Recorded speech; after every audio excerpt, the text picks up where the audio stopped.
Batasia loop থেকে আমরা এগোলাম দার্জিলিং চিড়িয়াখানার দিকে। পথে আমরা দেখে নিলাম টয় ট্রেন।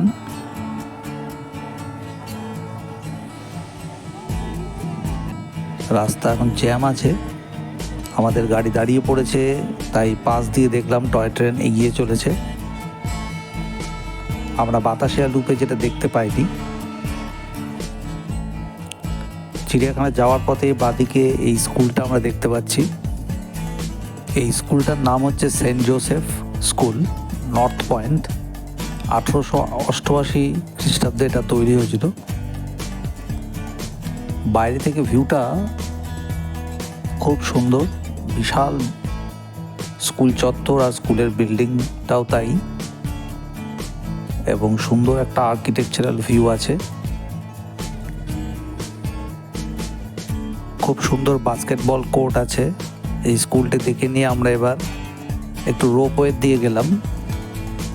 মেন রোড থেকে অনেকটা ওপরে উঠে সিঁড়ি দিয়ে উঠে আসলাম। তারপরে এখানে এই যে এখান থেকে রোপওয়ে যাওয়ার কাউন্টারটা রয়েছে এখানে, কিন্তু প্রচণ্ড ভিড়, তাই আমরা রোপওয়ে না চড়ে আমরা অন্য পয়েন্টগুলো দেখতে বেরিয়ে গেলাম। এখানে একটা চা বাগানের সামনে আমরা একটু কিছুক্ষণ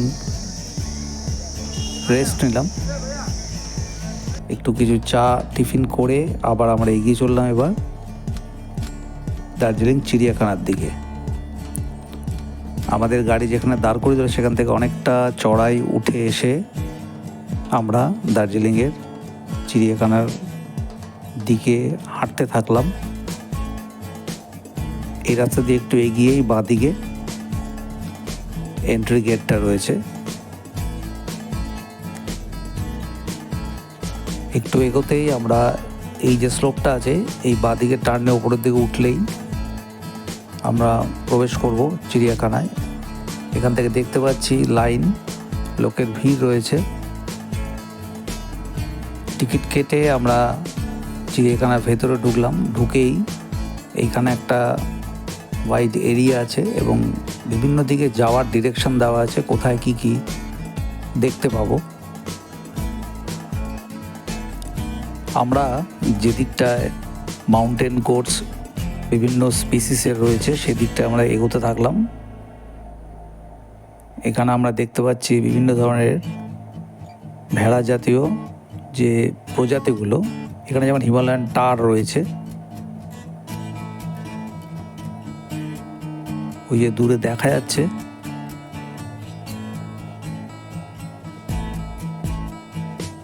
আরেকটু এগোলে এখানে দেখতে পাচ্ছি মার্কার, এই প্রজাতিটার নাম।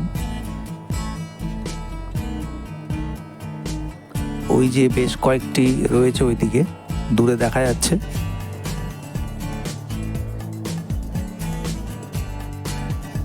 এর পরের খাঁচারায় দেখতে পাচ্ছি সাম্বার ডিয়ার।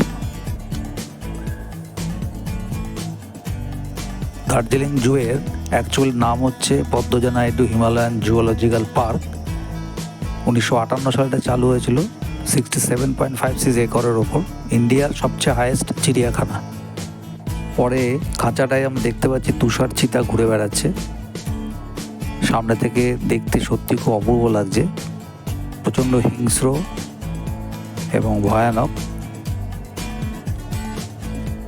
এই চিতাগুলো জেনারেলি পাহাড়ের যেখানে তুষারপ্রবণ এলাকা সেখানে এদেরকে পাওয়া যায়।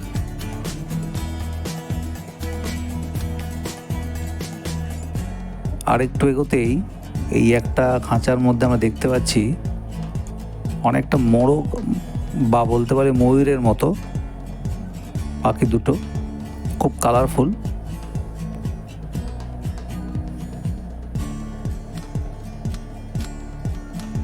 এখানে আরেকটি রয়েছে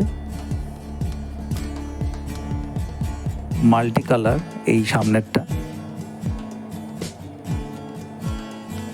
এবার ধীরে ধীরে আমরা রেড পান্ডার খাঁচার দিকে এগোলাম। এখানে রেড পান্ডার সম্পর্কে লেখা আছে।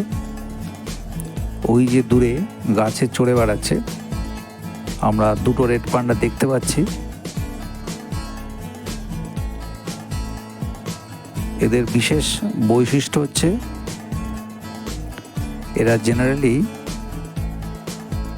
বাঁশ গাছের কাণ্ড, কচি বাঁশ গাছের পাতা, এগুলোই মানে এদের প্রধান খাদ্য।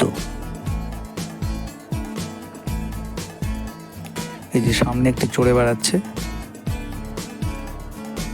খুব সুন্দর, একদম সামনের থেকে দেখতে সত্যি খুব অপূর্ব লাগছে।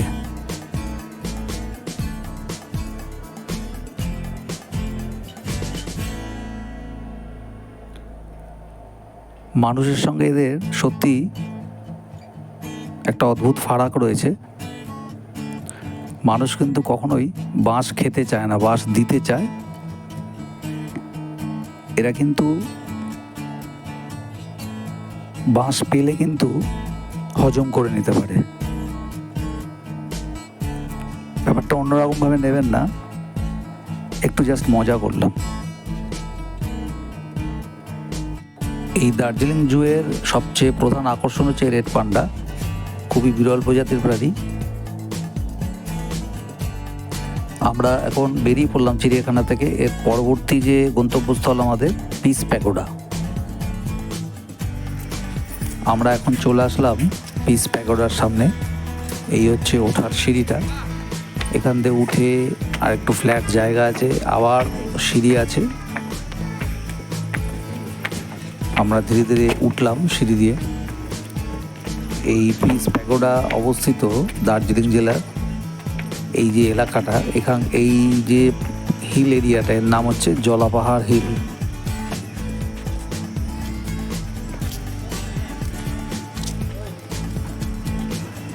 অদ্ভুত শান্তির একটা পরিবেশ চারিদিকে। ওই যে দূরে পিস প্যাগোডা দেখা যাচ্ছে, এইখান থেকে আরেকটু উঠলে তবে গিয়ে আমরা প্যাগোডার কাছে পৌঁছতে পারবো।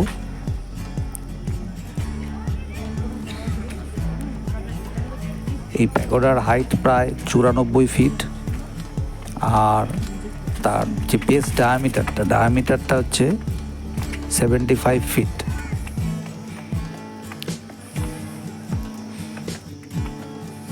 এই পিস প্যাগোডার যে ভিত্তিপ্রস্তর স্থাপন করেছিলেন বুদ্ধিস্ট মঙ্ক নিচিদাৎসু ফুজি।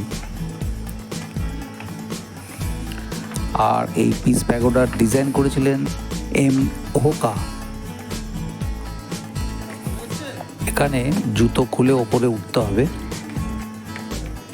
এই পিস প্যাগোডার এই যে মেন স্তূপের কাছে আমরা চলে এসেছি। এখানে বুদ্ধের 4 অবতারের মূর্তি রয়েছে, যার মধ্যে মৈত্রী বুদ্ধর মূর্তি রয়েছে। একদম ওপর থেকে কিন্তু এই ভিউটা, এখন যদিও আকাশ খুব মেঘলা, কিন্তু আকাশ পরিষ্কার থাকলে এখান থেকেও কাঞ্চনজঙ্ঘা সুন্দরভাবে দেখা যায়। পিস প্যাগোডা দেখে দিয়ে আমরা একটু হোটেলে যাব। হোটেলে এসে আমরা লাঞ্চ করলাম দুপুরে। খুবই লাইট খাবার খেলাম আজকে, ডাল ভাত ডিমের অমলেট, সঙ্গে ফুলকপির তরকারি আর পাঁপড়, চাটনি, স্যালাড। আমরা লাঞ্চ করে নিয়ে আবার একটু ম্যালের দিকে চলে গেলাম। ম্যালে একটু হেঁটে আমরা ঘুরে নিচ্ছি এখন। এই হচ্ছে এই মুহূর্তে আমরা গ্লেনারিজের সামনে। ঢুকে চকলেট আর একটু কেক কিনে নিলাম বাড়ির জন্য।